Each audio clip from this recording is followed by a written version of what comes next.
Get ducked, bitch! How's it going, everybody? Stefan is here for yet another video about Jujutsu Kaisen. Today we're gonna take a look on the versus Mahito arc. I suppose that's a proper name. And this arc, oh boy, this arc.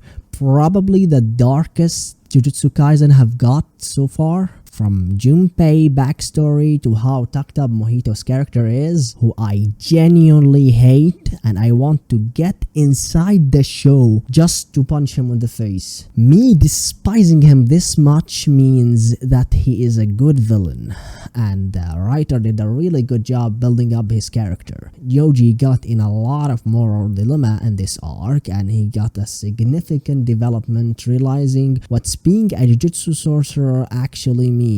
He was forced to get his hand dirty. I really love how the writer is bringing some sort of realism to the show. This arc introduces yet another favorite character of mine, Nanami, the cool, badass office man who doesn't like to work in overtime. Okay, I think this is enough introduction. Let's start this review.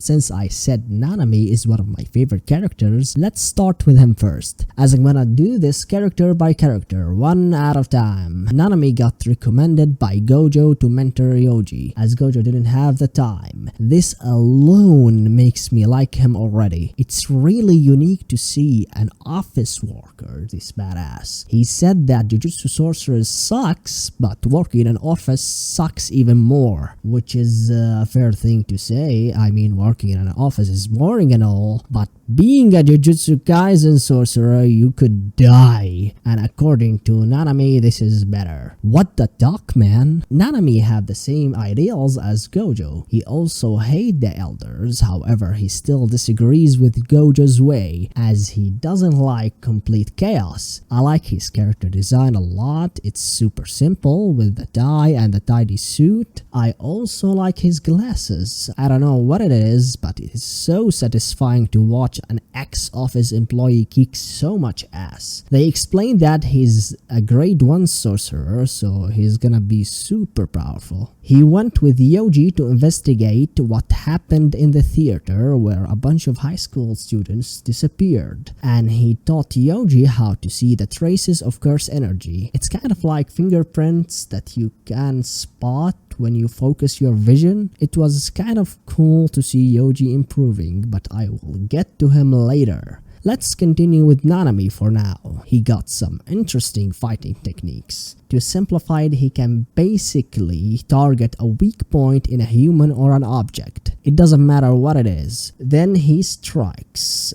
and telling his opponent about his technique increase its effectiveness. It's hard to ignore the similarities to Hunter x Hunter, but that's not a bad thing. Hunter x Hunter has a great power system. They got attacked by a bunch of curses. Nanami was able to demolish them. However, interestingly enough, they find out that those curses are actually humans that was transformed into those shapes. This makes the situation much more difficult for our main protagonists, because now it's a completely different situation. Now they are fighting people that are being used against their will. This creates a moral dilemma and a conundrum for Jujutsu sorcerers to deal with. Do they kill them? Do they not kill them? Which elevate the tension to another level. All of this thanks to Mahito, who fought an intense fight against Nanami, and Nanami made damn sure to teach that guy a lesson. Mahito tried to reach Nanami's soul in order to turn him to one of his puppets, but Nanami was subconsciously protecting his soul with curse energy, which really shows how skillful Nanami is. Then there was a tucked up scene where one of the monsters attacking Nanami asked him for help. Dude, this arc is so tucked up. I'm not gonna lie, I hate Mahito so much, and that's good, because that means Mahito is doing a good job being a villain. And Nanami said an awesome line. He said it passed 6. Now he has to work overtime. Then he increased his curse energy and blew the duck out of Mahito. Believe me, Nanami, we all hate overtime. I think now it's the time to talk about the main villain of this arc, Mahito. He is not the brute force kind of villain, he is the experimental type that uses humans as test subjects. The first scene we saw his power was in the theater, when he turned 3 bullies into monsters. His personality is stuck up and his fighting style is terrifying. He uses his quote-unquote test subject whenever he gets the opportunity to do so, and the way he mentored Junpei, whom I will talk about in a second, and then backstabbed him and turned him into a monster or a curse, whatever you want to say, really shows how disgusting this guy is. And the nature of his power constantly puts our main cast in a difficult hurdles that they had to overcome and develop as characters, which is the main job of a villain in a story. As much as I hate Mahito, I think he was entertaining to watch. I like his design. He looked like someone who had cuts all over him, which is kind of fitting for his character. But what about Junpei? Oh no. Oh no. Where do I even start with this guy? He's a character that was solely designed to make you feel bad about yourself. He got all traits of a tragic character. He got bullied in school. A whore accused them of looking at her boobs, which led to a bunch of assholes to beat the living shit out of him. He got a cigarette burns marks on his forehead. Okay, enough, we got it. What else? He has a lovely, nice mother. Yep, she died. He got tricked by a psycho to do an experiment on him. Yeah, that happened too. What the duck? What the duck, man? The writer made damn sure the moment he dies, you are gonna feel like shit. And he almost got to the right path when Yoji gave some sense into him, and by some sense, yeah, they fought. He liked horror movies, which is how he connected with Yoji in the first place. Speaking of Yoji, he improved significantly in the last arc. He can trace curse energy, he got a power boost, and he have a new technique, Divergent Fist, which is a simple punch. However, the main impact is after the punch actually lands. I think it's pretty cool that Yoji has his own unique arsenal of skills that makes his own fighting style stand out from the rest. Yoji got so fucking mad in this arc over Junpei's death, and for the first time he said that he wanted to kill. When he was facing Mahito, it all started when Junpei was under surveillance by Jujutsu sorcerers, which led to some funny moments, which was vent from all the grim and darkness in this arc. And he bonded with Junpei because both of them are fans of horror movies. Then Junpei's mother invited Yoji for dinner. What a nice lady.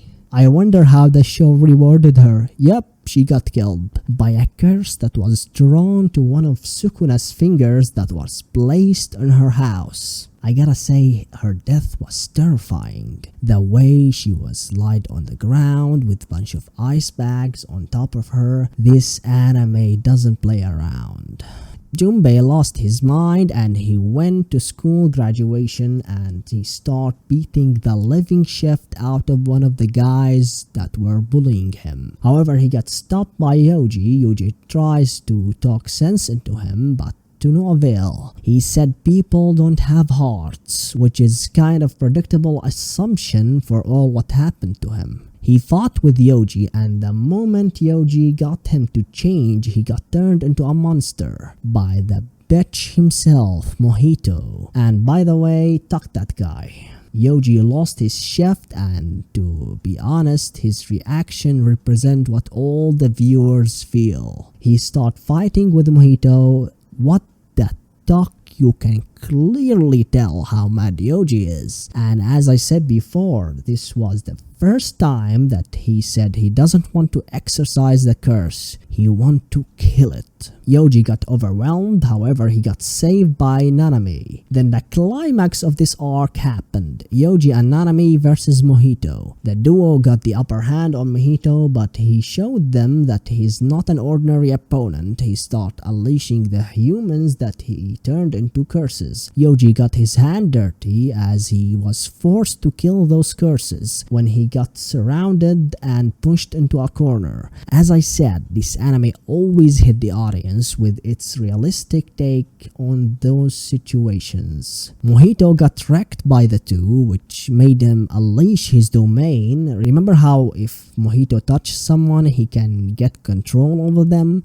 In this domain, this is guaranteed to happen. Nanami accepted his death, and we got to know how he became a Jujutsu sorcerer, as he was having a flashback about his past. And right when he was about to die, Yoji burst into the domain, and Nanami explained that the stronger the domain is to help the person, the easier it is to break it. And I'm glad they bothered to explain how Yoji managed to do this. Then Mahito got tucked in the Ares by none other than Sukuna. Oh yeah, he tried to touch Yoji's soul during their fight, but he ended up facing Sukuna. Sukuna told him to know his place, and he didn't kill him because it was his first time. But the second time, I'm happy that we got to see Sukuna in action. His charisma and attitude is so cool, and he's always entertaining while he's on screen. Though after all of this, Mahito was able to escape. Surprisingly enough, Nanami did not scold Yoji for getting in this battle.